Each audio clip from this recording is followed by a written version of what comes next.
Yeah. So Alice and I met on social media. She was living in a van at the time, traveling around Australia, and I actually DM'd her. And then one thing led to another, and we're pregnant.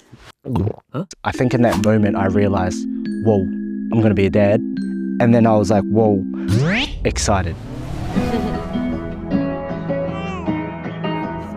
I think ever since having Tide, I've had this deep pull to reconnect back to my Māoritanga. Kia tau, kia tātou katoa. I never grew up fully immersed in it, so now living here in Australia makes that connection even more important for myself, for Alice and for Tide.